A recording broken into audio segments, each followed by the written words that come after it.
A continuación, estamos en el Imperio de Grecia, hablamos del urbanismo y el plano hipodámico. Un aspecto singular de las ciudades griegas es la aparición de un modelo de diseño urbanístico a partir del siglo V a.C., basado en la disposición perpendicular de las calles, formando una malla o retícula cuadrada y partiendo de un centro urbano, denominado ágora, en el que se concentrarían los edificios e instituciones más importantes. Su autor es Hipodamos, que experimenta dicho plano en la ciudad jonia de Mileto. Desde entonces, y sobre todo en época helenística, este tipo de organización urbana se extiende por muchas polis. Este tipo de plano tiene sus ventajas. Las manzanas cuadradas y las calles rectas y perpendiculares hacen más fácil el tránsito y más cómoda la comunicación. Es además una ciudad más igualitaria, ya que no existe ningún lugar más importante que otro, puesto que todos son iguales, por lo que se considera también una ciudad más democrática. Así, este modelo urbano, llamado desde entonces también hipodámico, en honor de su autor, es sinónimo de planificación y ejemplo de la ciudad racional y perfecta postulada por Aristóteles. El ágora. El ágora, en el centro de la ciudad, concentra la parte más importante de la misma. En realidad se trata de una amplia plaza adornada con estatuas y fuentes, donde se desarrollaba toda la actividad comercial y política de la ciudad, y donde se realizaban también las manifestaciones festivas. Entre sus construcciones más importantes destacaba el Boleuterion, edificio destinado a la Boulé o Consejo de los 500. El Pritaneo es el lugar de reunión de los magistrados y donde se guardaba el fuego sagrado de Hestia, la diosa del hogar. Y la Stoa era una amplia galería porticada que servía para el intercambio comercial, a veces podía tener función judicial y era siempre un marco de paseo ciudadano. Vamos a hablar sobre la escultura y los principios básicos. La escultura alcanza en el arte griego una extraordinaria importancia. Es un elemento primordial en su decoración arquitectónica y resulta un modelo ideal para desarrollar todos los principios ya estudiados que definen su sensibilidad artística. El arte griego, como ya sabemos, es un arte de la belleza, de la armonía y del hombre, y es en el campo de la escultura donde mejor se pueden reproducir esas ideas. Pero tal vez la grandeza de la escultura griega y la razón de que haya perdurado como un ejemplo universal a lo largo de los siglos se debe a que sus obras pretendían algo más que decorar. Con la escultura, los griegos hicieron el esfuerzo de recrear al hombre perfecto. Nunca, como en este periodo, el género humano se ha mirado más sobre sí mismo buscando lo mejor de nosotros y buscando nuestra perfección. Buscando la perfección como belleza. Conociendo a los griegos, como ya los conocemos, después de estudiar su arquitectura, ese hombre perfecto sería para ellos lo mismo que el hombre bello. Y conociendo como conocemos sus gustos, el hombre perfecto y bello será ante todo una imagen proporcionada y en armonía. Pero no basta solo con el aspecto meramente externo de la escultura. El hombre perfecto debe serlo también en el ámbito de sus sentimientos y emociones, y por tanto, eso debe reflejarse también en sus esculturas. El hombre perfecto no se dejará doblegar por las emociones y los sentimientos, y por tanto siempre manifestará una actitud serena y equilibrada también en lo espiritual. Se dice entonces que es una escultura idealizada. Hablemos del periodo arcaico. Las primeras manifestaciones escultóricas del arte griego tienen una clara función religiosa y al parecer eran pequeñas estatuillas de madera llamadas xoanas. Posteriormente, la decoración de los templos ya obliga a la realización de esculturas en piedra, pues en piedra eran los templos. Se esculpen entonces los relieves de metopas, frisos, frontones, etc. El paso siguiente consistirá en hacer esculturas a partir de un bloque de piedra independiente. Al principio, esas primeras esculturas suponen grandes retos para sus autores. Esas dificultades se manifiestan, por ejemplo, en que son muy rígidas, porque aún mantienen la forma del bloque de piedra del que se han tallado, y por lo mismo no manifiestan ninguna sensación de movimiento. Estas primeras piezas realizadas alrededor del siglo VI a.C. se llaman kurós, los varones, y corés, las mujeres. Hay una plenitud clásica. El paso siguiente coincide con la llegada del siglo V a.C., que, como ya hemos visto, supone tantos cambios importantes en el arte griego. También en la escultura, que progresivamente va mejorando su nivel técnico y consigue que sus figuras rompan con la rigidez y la sensación de bloque de kurós y corés. Es el periodo que se denomina severo y que ya está iniciando claramente las características de la escultura plenamente clásica del arte griego. Ese momento de plenitud clásica se consigue al igual que había ocurrido con la arquitectura en esa fase de esplendor que alcanza Atenas a mediados del siglo V a.C. Coinciden en ese momento y en ese lugar los mejores escultores del momento. Citemos a Mirón, a Fidias y a Policleto, que otorgan a sus obras todas las características que por fin llegan a definir al hombre perfecto. Hay un clasicismo tardío, pero Atenas también tendrá su decadencia. La segunda mitad del siglo V a.C. se tambalea su autoridad sobre los demás polis y además su entrada en guerra con su rival Esparta le acarreará la derrota y con ella la crisis. El optimismo de la etapa anterior se trastoca en una fase más pesimista que se refleja en la producción artística. El clasicismo pleno había impuesto una norma, un canon, que resulta un ideal de perfección y belleza, y que por ello mismo parecía inmutable. Pero ahora todo se pone en duda, y el canon también. Las figuras se estilizan y alargan sus medidas, rayando en la desproporción, se acentúa el movimiento y se buscan sensaciones de desequilibrio que rompen la armonía. Solo el idealismo de las expresiones se mantiene. Esta es la época llamada del clasicismo tardío, y sus principales protagonistas son Praxíteles, Escopas y Lisipo.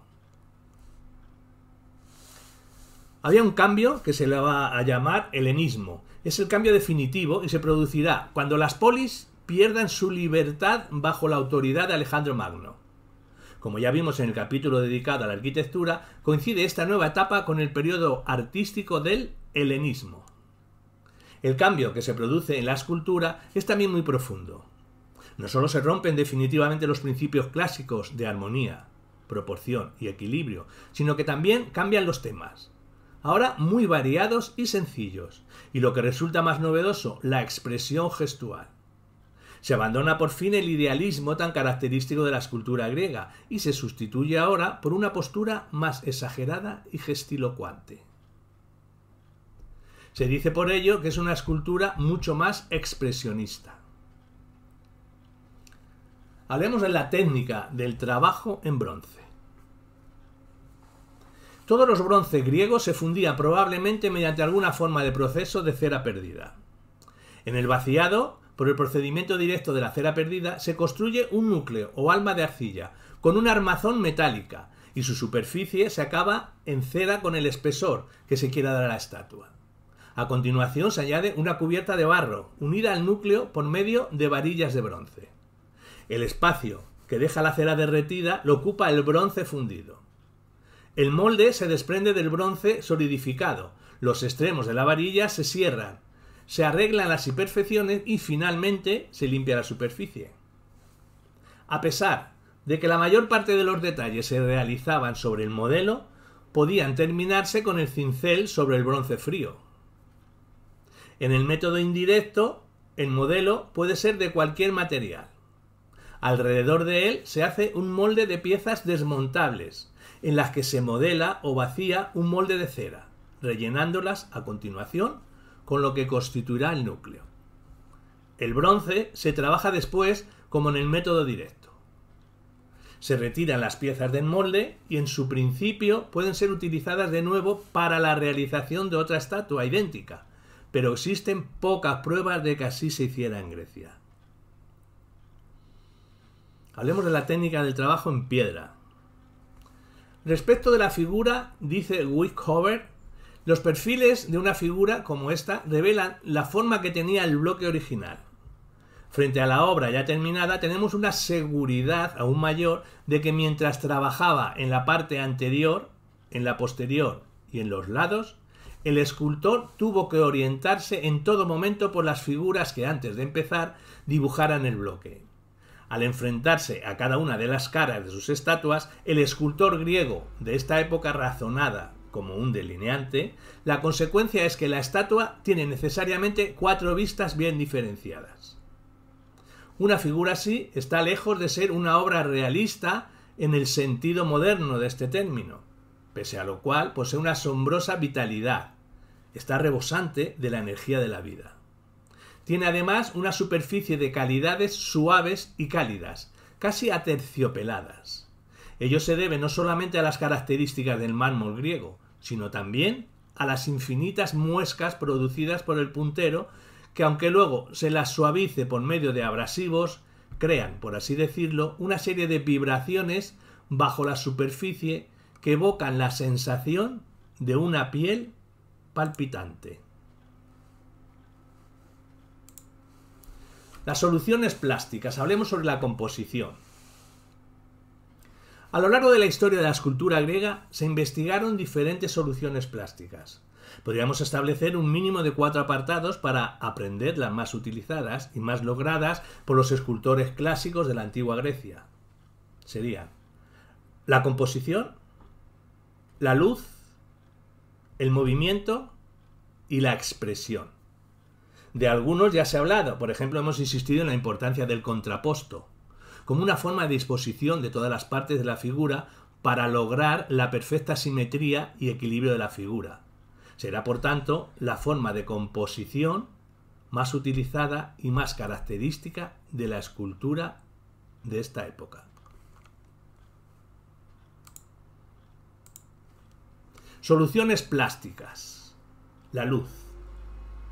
La luz se utiliza en la escultura buscando principalmente contrastes de luminosidad y sombra, lo que es una forma de darle a la imagen algo de vivacidad y movimiento. En la mayoría de las ocasiones, el recurso para conseguir este efecto se consigue a través del trabajo sobre los pliegues de los ropajes o paños de las figuras. Además, con ello se consiguen otros efectos complementarios, porque las líneas de las arrugas o la caída de los pliegues contribuye a crear ritmo en el conjunto de la pieza, lo que también influye en la sensación final del movimiento que transmite la figura. Una técnica especial, utilizada inicialmente por Fidias y sus seguidores, pero que seguirá utilizándose con éxito en épocas posteriores, es la denominada de paños mojados, utilizadas en representaciones femeninas y en las que las telas muy delgadas y suaves se adhieren al cuerpo como si realmente se hubieran mojado. Con ello aumenta considerablemente la sensación de sensualidad y delicadeza que adquieren las figuras. Las soluciones plásticas tienen un movimiento. Este movimiento se consigue, como hemos visto, de diversas formas, a través de la propia composición, de los contrastes de luz, del juego de pliegues en los paños, pero tampoco son los únicos. A veces se trata de obtener una sensación de movimiento transmitiendo el efecto de la instantaneidad, es decir, de captar el tiempo detenido, lo que, aunque parezca paradójico, también refleja el desarrollo de una acción. Estas soluciones plásticas tienen también una expresión.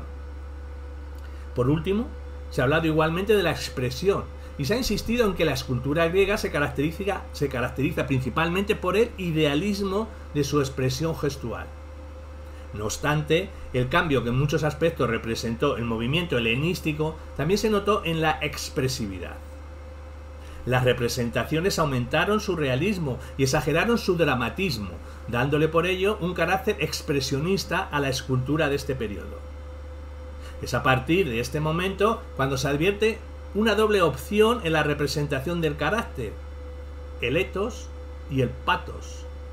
El primero representa el estado normal de una persona, su modo de ser habitual y también aquel que se manifiesta en la persona por la educación y el dominio de sí mismo que deben presidir nuestras acciones. Y por otra parte, el pathos, por el contrario, alude a la manifestación espontánea de los sentimientos y pasiones sin que nada reprima su expresión. La escultura griega clásica se identifica con el ethos. Es ya con el helenismo cuando el pathos también se introduce en la expresión gestual. Y por último, hablemos de la cerámica. El periodo geométrico. La cerámica griega adquiere una importancia considerable en el estudio de la evolución artística de Grecia. No solo por la calidad de las piezas y la antigüedad de las obras conservadas, sino porque además resultan un buen testimonio de las características plásticas del arte griego, que de otra manera no podemos estudiar al haberse perdido casi en su totalidad toda su pintura. Los restos más antiguos aparecen después de los llamados siglos oscuros, esa época de la historia de Grecia entre los siglos XII al IX a.C., de la que prácticamente lo desconocemos casi todo. Por tanto, las piezas más antiguas que llamamos del periodo geométrico se desarrollan entre los siglos IX al VIII a.C., y su valor aumenta si tenemos en cuenta que apenas tenemos restos artísticos griegos de esta época en ninguna de las otras artes. La enorme expansión de la cerámica en esta época tiene que ver con la propia expansión comercial de sus gentes. Estas primeras piezas se caracterizan por una decoración de motivos geométricos, sobre todo grecas, o líneas quebradas o espirales cuadradas, intercalados con otros de animales. La cerámica tienen unas figuras negras y constan con figuras rojas. Más adelante, a partir del VIII, se inicia una nueva etapa denominada de figuras negras. Aumentan las formas de las piezas. Se multiplican los elementos decorativos en los que ya aparece la figura humana. Y sobre todo, se perfecciona la técnica, cuya mayor novedad es la representación de las figuras en siluetas negras, destacadas sobre el fondo claro del barro. Su difusión es enorme y su éxito se prolonga durante siglos. No obstante, es a partir del siglo VI a.C. cuando empieza a introducirse una técnica inversa a la anterior, en la que el fondo se cubre de negro y se destaca a las figuras por su color rojizo del barro. Es por eso que se denomina a esta etapa de figuras rojas. También adquiere una mayor delicadeza en los detalles y más complejidad en la distribución y composición de figuras y motivos.